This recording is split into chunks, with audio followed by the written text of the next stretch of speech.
The story opens with the protagonist lying down, absorbed in a live stream on his phone. On the screen, a virtual idol smiles brightly, talking about chasing her dreams and inviting fans to aim higher with her. To Riku, a devoted fan, this virtual world is captivating. Later at school, a friend invites Riku to hang out, but he immediately declines. He explains that he has plans to buy Haru merchandise and watch her stream later. His classmate notes that exams have only just ended, yet Riku is already resuming his Oshi activities with full force. Riku laughs it off, claiming his friend gives him too much credit, though the remark was hardly a compliment. The conversation shifts as the friend brings up Haru Hinomoto, mentioning that he recently started watching her content due to Riku's constant propaganda. He flips his phone around to show a specific channel responsible for the clips he watches. Riku internally panics. He recognizes the channel immediately because it is his own. His friend is impressed by the channel's 150,000 followers and polished editing, but points out that uploads stopped when exams began. As the friend guesses the uploader must be a student with a similar schedule, Riku grows nervous, realizing his identity might be exposed. Desperate to change the subject, he suddenly shouts out to a classmate, Sayonji, offering to help her carry the trash. Startled by the sudden offer, she accepts, and Riku drags his confused friend along to assist.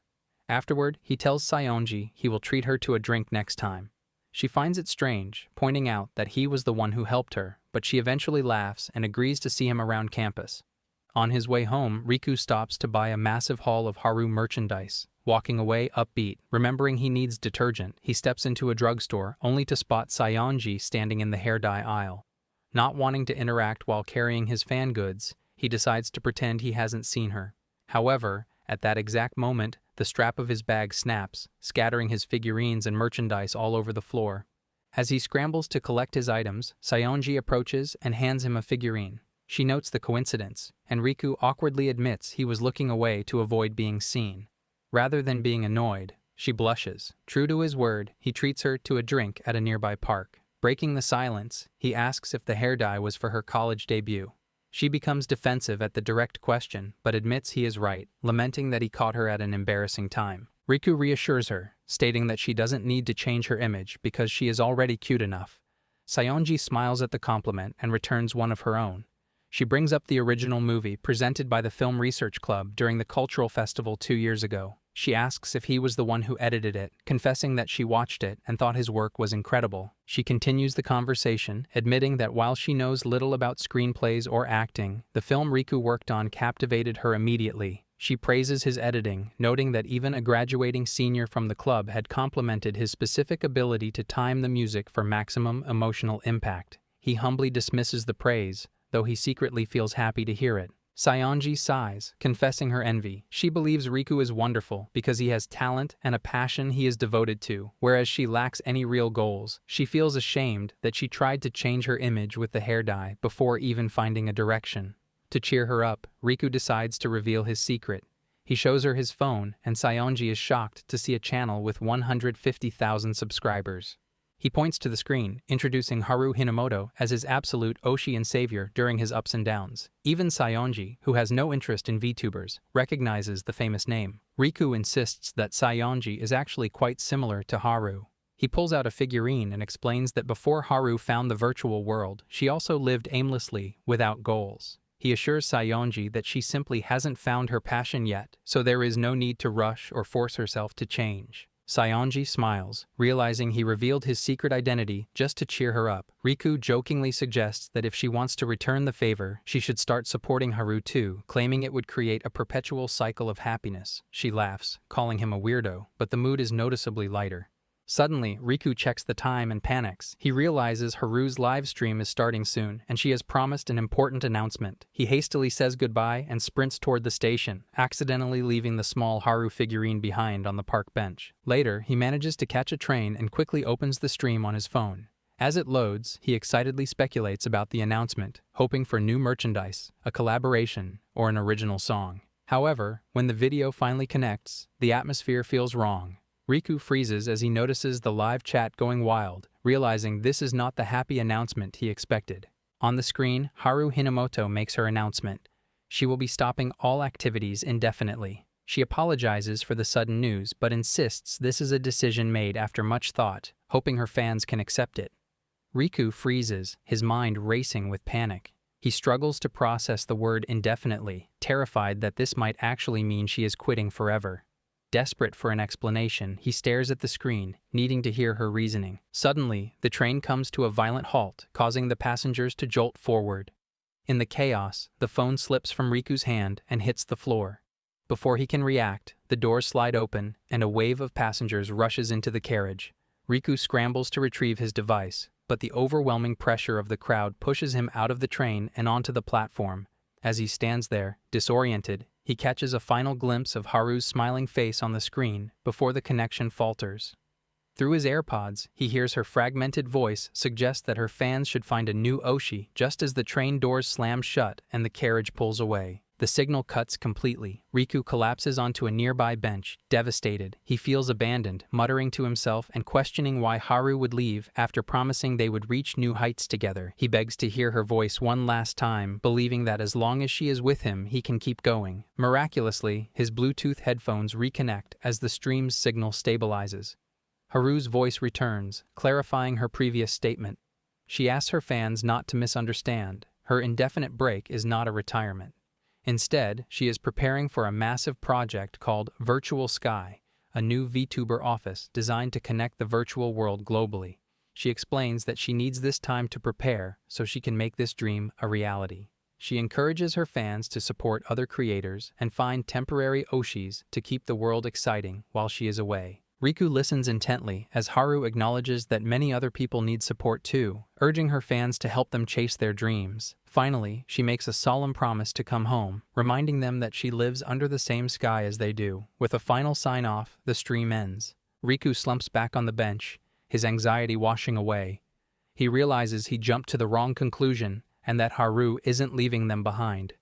As he catches his breath, he hears hurried footsteps approaching him. Sayonji comes running up to the bench, breathless, and exclaims how relieved she is to find him still at the station. Sayonji hands him the Haru figurine he left behind on the park bench, along with the smartphone he dropped during the chaos at the station. She explains that she noticed the forgotten figurine and was running to return it when she saw him lose his phone. Riku suddenly realizes that the reason his Bluetooth audio reconnected earlier was that Sayonji had picked up the device and brought it back within range of his AirPods. He thanks her profusely, admitting that the situation would have been much worse without her help. Sayonji dismisses the gratitude, stating that she actually has something important to tell him. She thanks him for his encouragement earlier, which helped clear her mind. However, she admits she still has a strong desire to change and find a passion similar to the one he has for Haru. She asks if they can search for that purpose together, believing that with his help, she can finally find something to devote her life to. The word together strikes a chord with Riku. He immediately recalls Haru's final words from the stream, where she urged her fans to reach new heights, help others achieve their dreams, and find a new Oshi to make the world more exciting. Connecting Haru's wish with Sayonji's request, he realizes what he needs to do. After a moment of contemplation, he asks Sayonji if she would be interested in becoming a VTuber. As she stares at him in visible confusion, he doubles down on the proposal, declaring that he wants her to become his new Oshi. Sayonji is bewildered by the sudden request, demanding to know what he means by Oshi and VTuber. Riku reiterates his seriousness, but she panics, shouting that this is all too sudden and confusing. She insists on a proper explanation before she can even consider the idea. They sit down, and Riku explains the situation regarding Haru Hinomoto's indefinite hiatus. Sayonji understands that the idol he looks up to is gone for now, but she remains skeptical about why she should be the one to become a VTuber. She points out that she is just a mediocre person with no particular skills in singing or gaming. Riku stands up and counters this, insisting that he sees many good qualities in her. However, when she presses him for the specific reason he scouted her, he struggles to articulate it, admitting he just feels it has to be her. Realizing this isn't enough to convince her, Riku asks for a one-day grace period. He promises to return with a proper reason to prove his seriousness. Sayonji reluctantly agrees to listen to his explanation the following day before making her final decision. Riku beams with gratitude and waves goodbye, promising to see her after school. The next day in class, Sayonji watches videos of Haru Hinomoto at her desk. Feeling increasingly discouraged, she concludes that it is impossible for her to replace such a talented figure and resolves to turn Riku down so he can find someone else. Her thoughts are interrupted by classmates gossiping about Riku's absence, speculating that he might be skipping school due to the shock of Haru's hiatus announcement. Saionji feels a pang of disappointment, assuming Riku broke his promise to explain things to her. She tries to rationalize that his absence is for the best, as she intended to reject him anyway. Suddenly, Riku bursts into the classroom, out of breath from running. His friends tease him about the news, but he dismisses them, stating that Haru isn't graduating, and more importantly, he has a promise to keep. He makes meaningful eye contact with Saionji as he says this. Passing by her desk to take his seat, he whispers for her to meet him on the rooftop during lunch. Later, on the roof, Saionji tries to bring up the topic from yesterday, intending to deliver her rejection, but Riku interrupts her by handing over a file, asking her to take a look at it first. Saionji flips through the pages of the file, her eyes widening as she realizes the depth of the content. Riku admits that he spent the entire night summarizing the history of successful VTubers, analyzing their debut styles, social media growth strategies, and the specific triggers that kickstarted their popularity. He admits he got so absorbed in the research that he didn't realize it was morning until the sun came up. He stands up and points to a specific page containing a list of necessary equipment, casually mentioning that he will cover all the costs. Saionji stares at him in shock, asking why he would go this far for her. Riku reiterates that he is serious about supporting her as his Oshi and will do whatever it takes to ensure she succeeds. Despite his enthusiasm, Saionji looks skeptical. She asks, "Why me?" and argues that there must be plenty of other girls who are more dazzling, cute, and better suited for the spotlight. In response, Riku rummages through his bag and pulls out the small Haru figurine, handing it to her. He claims that this object is the reason he chose her. Riku points out that when she found the figurine yesterday, she could have simply returned it the next day. Instead, she ran all the way back to the station to give it to him immediately because she didn't want him to be worried or sad. He believes this proves that Saionji is naturally kind, someone who gives her all for the sake of others. He continues, explaining his philosophy. The VTuber he wants to cheer for is someone who can carry everyone's wishes and move forward. He believes that because Saionji draws strength from helping people, she can achieve her goals using the support of those she meets. When Saionji looks down and mumbles that she doesn't have a goal, Riku gently corrects her. He reminds her of her own words from the previous day, that she wanted to be someone who could devote themselves entirely to a passion. Saionji turns away, hiding her flushed face, embarrassed to hear her emotional confession repeated aloud. Riku presses on, bringing up the hair dye incident again. He reveals that he understood she wasn't just looking for a college debut makeover, she was looking at the dye because she wanted to become a different person entirely. He concludes that becoming a VTuber is the perfect solution. It allows her to step into a new identity while still being herself, making it the ideal first step toward the change she desires. Saionji hesitates, admitting that while Riku might be right, the idea of becoming a VTuber still feels like too drastic of a change. Riku counters by reminding her that her goal is to change and find something to devote herself to. He reiterates his desire to find her dream alongside her and witness what lies ahead, extending his hand to emphasize that it absolutely has to be her. Before he can continue, Saionji cuts him off. She stands up and confesses that she originally planned to refuse. She knows nothing about VTubers and feels she lacks the special talents that make online personalities so dazzling. However, seeing the immense effort Riku put into his research just to encourage her has changed her mind. She admits that his dedication made her happy and sparked a desire to try. With a newfound resolve, Saionji officially agrees to become a VTuber. She is still unsure of herself, but she is ready to take the first step. Overjoyed, Riku impulsively grabs her hand to thank her, causing Saionji to pull back and scold him for being so sudden. He quickly apologizes, promising to do his absolute best to meet her expectations. Saionji sighs, telling him he is exaggerating, but then pivots back to his unfinished sentence from earlier. She insists that since they are partners now, they need to build trust. Riku hesitates before admitting the truth. Despite attending the same middle school and high school, they never spoke. He regrets that they went so long without interacting, realizing now that they could have been good friends all along. Saionji laughs, teasing him for having such a shy side. She points out the irony of him being embarrassed by a genuine sentiment after saying so many bold and dramatic things earlier. Riku blushes furiously, realizing he walked right into that reaction. He abruptly ends the conversation to save face, telling her to keep her next day off open. When Saionji asks if they are going to buy a PC for her debut, he gives a thumbs up and corrects her. They aren't buying a computer yet. They are going to see Mama. The following day, Riku and Saionji travel by car to their destination. During the ride, Riku composes a mental message to Haru. He apologizes for the sudden contact, but feels compelled to share his new resolve. He tells her that he has scouted a girl who believes in him, and his new goal is to make her the best Oshi possible. He vows to do his absolute best so that Haru can focus on her own dreams, hoping that one day their respective Oshis will meet. As they arrive at the building, Sayonji mentions her surprise at being told they were going to meet Mama. Riku laughs and clarifies the terminology. In the VTuber world, Mama refers to the artist who designs the character's avatar. He confirms that their Mama will be the famous artist Falaise. Sayonji recalls the profile Riku showed her, noting that Falaise has over 100,000 followers and is known for incredible illustrations. She gushes about the delicate colors and beautiful eyes in his art, pointing out that he even drew fan art for Haru.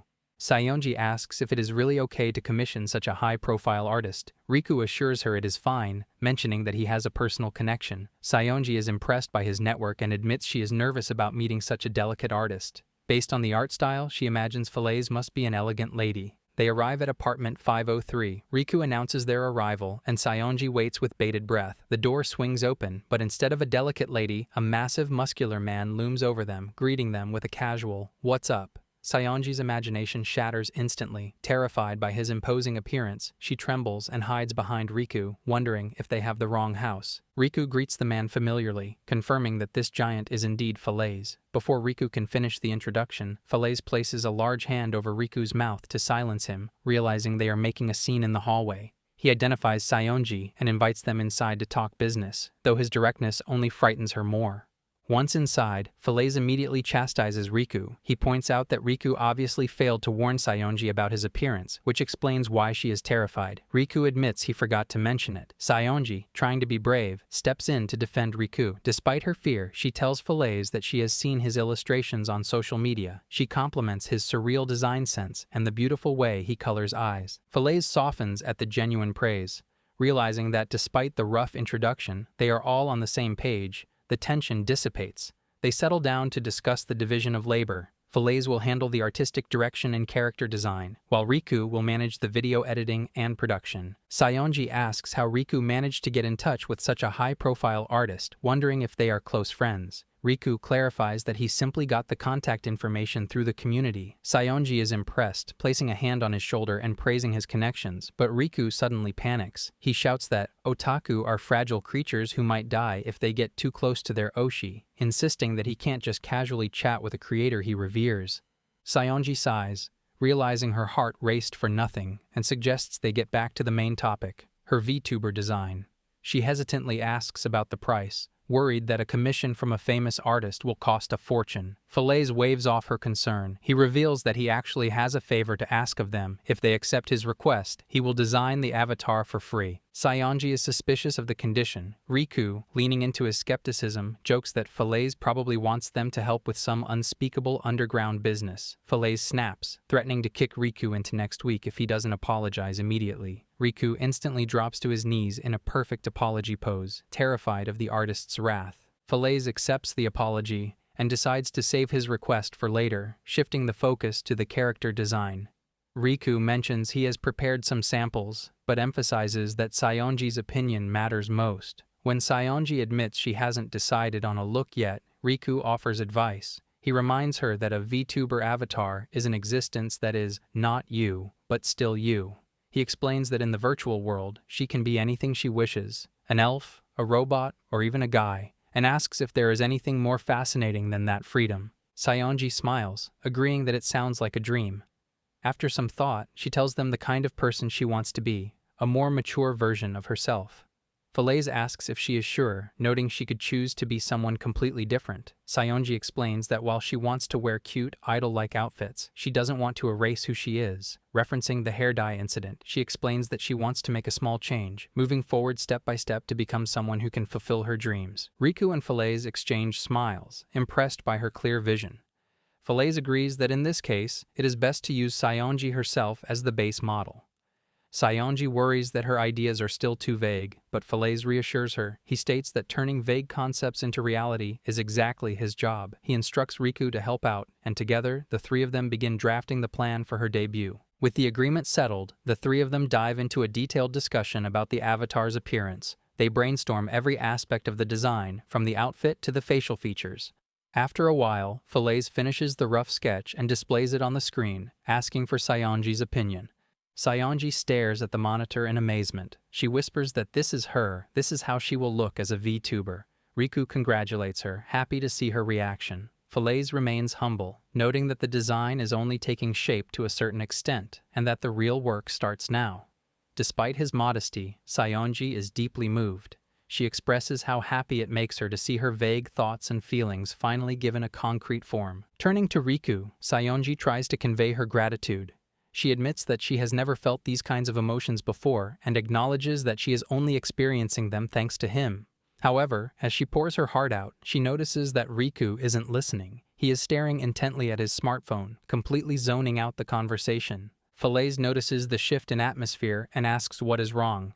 Riku looks up, his face pale with shock. He reveals that he just received a direct message from Haru Hinomoto. Saionji and Falaise are stunned as Riku reads the message. Haru is thanking him for his earlier contact and asking if they can meet up to talk in person. Later, Saionji and Riku sit nervously in an office meeting room.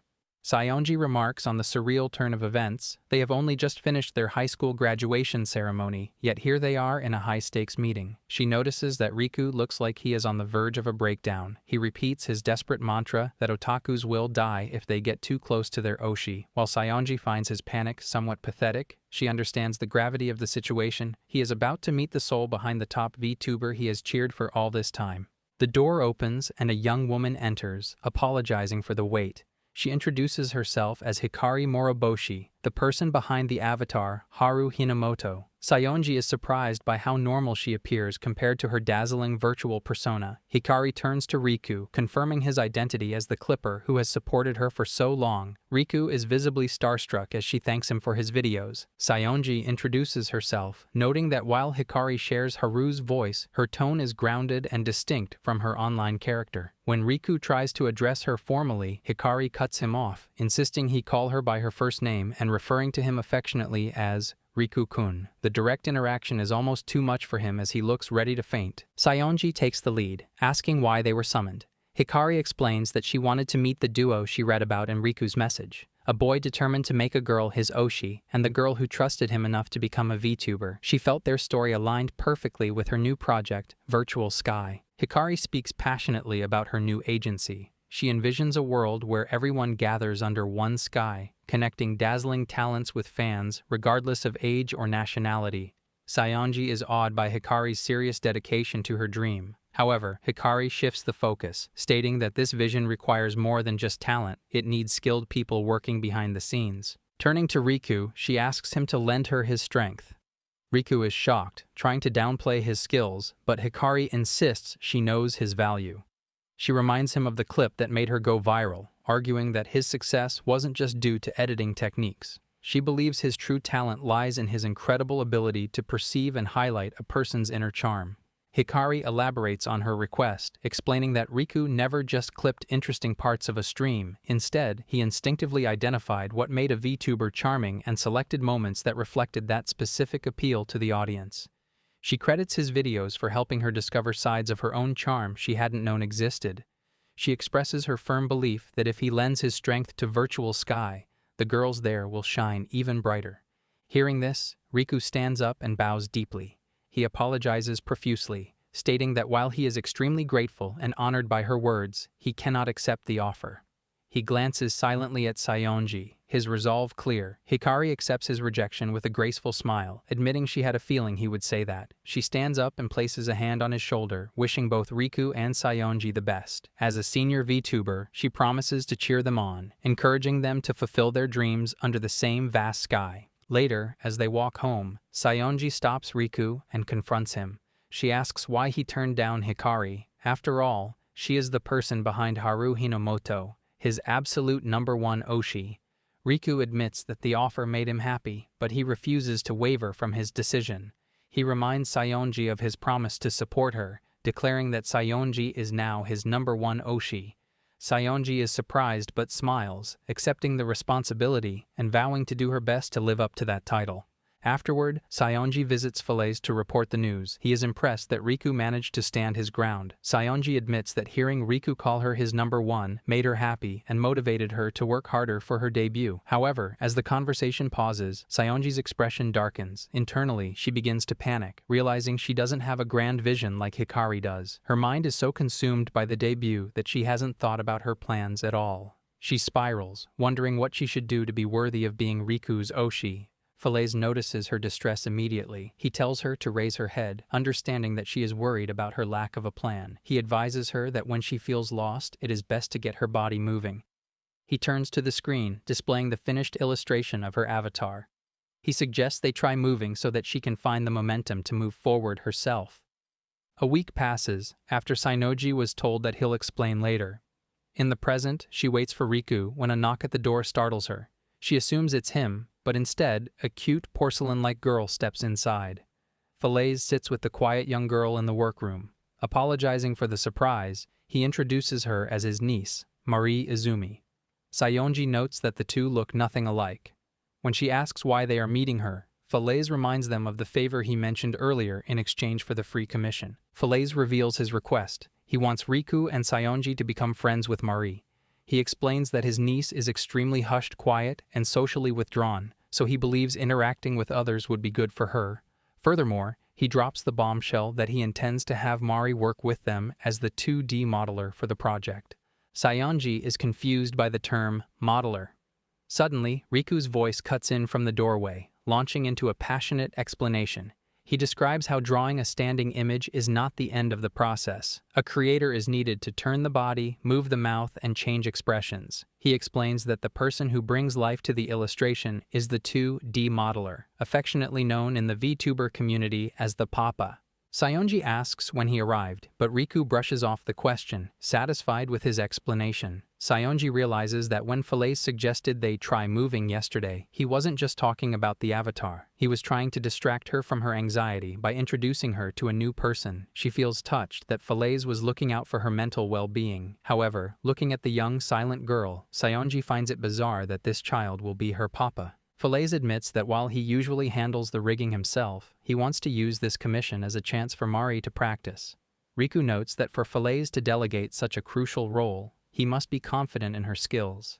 Falaise confirms that he guarantees her ability, but reiterates that his primary selfish request is for them to befriend her. Riku accepts the challenge enthusiastically. He stands up and assures Falaise that if they combine their efforts, they will be friends with Marie in no time. Saionji joins in, turning to Marie and suggesting that, as comrades working toward the same goal, they should do their best as a team. Before Saionji can finish her sentence, Mari sharply rejects them, muttering a cold, "No way." The room falls into an awkward silence. When Riku tries to clarify, Mari repeats the refusal, stands up, and bolts out of the room, slamming the door behind her. Riku collapses onto the floor, clutching his chest in heartbreak, wondering what he did to screw up so badly. Falaise sighs, reassuring him that it wasn't his fault. Mari is just painfully shy. Noticing Mari's distress, Saionji decides to follow her. She finds Mari sitting alone on a sofa and asks to join her. Saionji gently brings up the earlier outburst, asking for clarification. When Mari shouted, "No way," was she referring to the work or the offer of friendship? Mari looks confused, admitting she was so nervous she didn't even hear the part about becoming friends. She confesses that she must have sounded incredibly rude.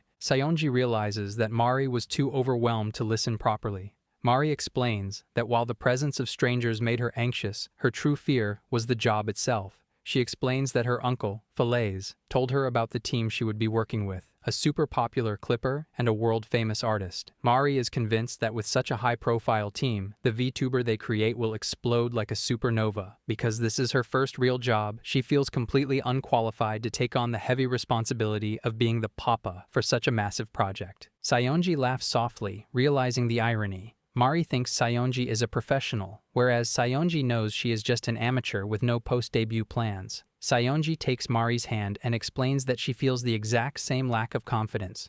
She argues that this shared anxiety is precisely why she wants Mari to be her papa. Saionji tells her that just as she is taking a scary new step by debuting as a VTuber, Mari is taking a new step as a modeler. She wants them to be each other's confidants. Saionji frames it as a request for support. If Mari can grow through this job, Saionji will feel that she has succeeded in supporting her friend. She asks Mari to help fulfill her wish so they can move forward together. Marie is left speechless by the heartfelt plea. Suddenly, the moment is interrupted as Falaise and Riku burst into the room, shouting apologies. Falaise regrets rushing the decision without consulting his niece, while Riku apologizes for being overly friendly and using her first name too soon. They both bow their heads, begging Mari to reconsider and vouching for what a nice person Sayonji is. After a moment of silence, Mari speaks up, admitting that she is the one who should apologize for being rude earlier. She stands up and officially accepts the job, promising to take her first step. She adds dryly that seeing how pathetic and desperate Riku and Falaise are acting has actually helped her relax. Turning to Sayonji, Mari thanks her. She vows to create a VTuber model that will make Sayonji feel confident during her debut, returning the support Sayonji offered her. Sayonji smiles and agrees. To seal the partnership, the group puts their hands together, declaring their shared resolve to create the best VTuber possible. Late into the night, Riku remains at the office, focused on his tasks. Sayonji prepares to leave for the day, confirming that she will meet Mari at the station the following noon. Noticing that Riku shows no sign of stopping, she asks if he is sure about skipping his university orientation. Riku dismisses the concern, stating that attendance isn't compulsory, and he has too much work to do. Sayonji accepts his dedication and heads home. After she leaves, Riku stretches and organizes his to-do list, ready to power through the night. Suddenly, Mari approaches him, hesitating. After a long, heavy silence, she finally speaks up, asking Riku if he will go out with her. He freezes, completely stunned by the phrasing. Later, as they review the work-in-progress model of Sayonji's avatar, Mari explains her true intention. She feels that the current design, while accurate, fails to capture Sayonji's specific charm.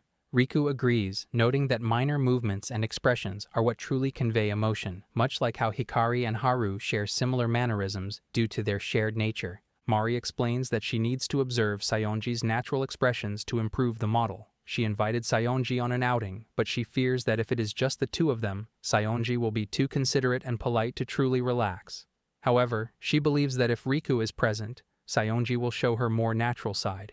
Riku understands the logic but hesitates, noting that being the third wheel on a girl's outing is a high hurdle. Before he can refuse, Falaise looms over him with a dark expression, silently daring him to say no. Terrified, Riku immediately agrees. Accepting his fate, Riku sends a stiff, formal message to Sayonji informing her that he will be joining the outing as a bag carrier. Sayonji is puzzled by his strange tone but accepts it. The day of the outing arrives. Mari apologizes to Riku for dragging him along, but he reassures her that he is happy she relied on him. He encourages her to relax and have fun so she can observe Sayonji properly. Sayonji arrives shortly after, exchanging greetings with the group. As they walk, Mari asks to stop at a store and steps away to check the map. Left alone with Riku, Sayonji teases him, noting that he seems to have gotten much closer to Mari. Riku hesitates, unsure how to explain the situation without revealing the secret observation plan. Sayonji presses him on what he and Mari were whispering about earlier, but Mari returns before he has to answer. Sayonji winks at him, whispering that he can tell her later. Riku nervously realizes the irony. He is supposed to be observing Sayonji, but she is the one observing him. Inside the drugstore, Mari purchases eye drops, explaining that eye care is essential for people who stare at PC screens for hours. Sayonji laughs, impressed by Mari's professional mindset even while shopping. As they browse, Sayonji wanders over to a specific shelf. Riku notices she is looking at hair dye. Sayonji admits that looking at the boxes reminds her of when she felt lost and almost dyed her hair to make a college debut, reflecting on how close she was to doing something stupid. Riku gently corrects her, insisting it wasn't stupid. He praises her courage for wanting to change herself, telling her she shouldn't put herself down. Sayonji thanks him for the validation. With the mood lightened, she suggests they finish shopping there and move on to the next store. Walking through the mall, Mari whispers to Riku that he is amazing, likely referring to how he comforted Sayonji earlier. When he asks why, she simply smiles and stays silent. They continue shopping for a while longer until Sayonji notices a food court and suggests they take a break. Riku privately notes how observant Sayonji is. She realized Mari and Riku were exhausted before they even said anything. They sit down, and Sayonji says she is happy as long as Mari is having fun. Mari looks at her warmly, thanking Sayonji for being so gentle and kind, not just today, but always. Sayonji becomes flustered by the sincere praise, mumbling that she doesn't really know herself that well. Overwhelmed by the compliments from both of them, Sayonji excuses herself to go to the restroom. Alone in the restroom, Sayonji reflects on their words. She realizes that her kindness, the very trait Mari praised, is the specific reason Riku scouted her in the first place. Feeling a renewed sense of confidence, she returns to the food court, but her mood instantly shifts. She spots a foreign man talking to Mari, who looks visibly terrified. Assuming Mari is being harassed, Sayonji rushes forward to help, but Riku beats her to it. Stepping in smoothly, Riku addresses the man in his native tongue. The tension dissolves instantly as the man smiles, thanks him, and walks away. Riku explains to the girls that the man was simply asking for directions to a specific shop. Mari admits she mistook his intentions because of his appearance and panicked due to the language barrier. Sayonji is amazed by Riku's fluency and asks how he managed to catch the fast-paced speech. Riku shrugs, claiming it is simply because he watches international VTubers. He tells them that love can become strength. The passion for something can become the driving force to learn real-world skills. Mari is deeply inspired by this philosophy. She vows to put all her love for Sayonji into making the best model possible. A few days later, the team gathers at the studio. Falaise announces that the time has finally come. Riku excitedly praises Mari for her hard work. Mari thanks them, unveiling the completed live 2D model on the screen. Sayonji is ecstatic, shouting that it is amazing. She hugs Mari tightly, thanking her for creating such an incredible avatar. Mari humbly redirects the credit to Falaise and Riku, adding that, above all, she poured her love for Sayonji into the work. Sayonji declares that it is now her turn to meet everyone's expectations, promising to do her best no matter what. Riku smiles, saying he has a present for her. He suddenly slams a massive stack of thick manuals onto the table, explaining that these are the checklists and protocols she must memorize before her debut. Sayonji stares at the mountain of work, tears streaming down her face as she realizes how tough being a VTuber really is. Mari laughs, encouraging Sayonji that they will do their best together. Here I am.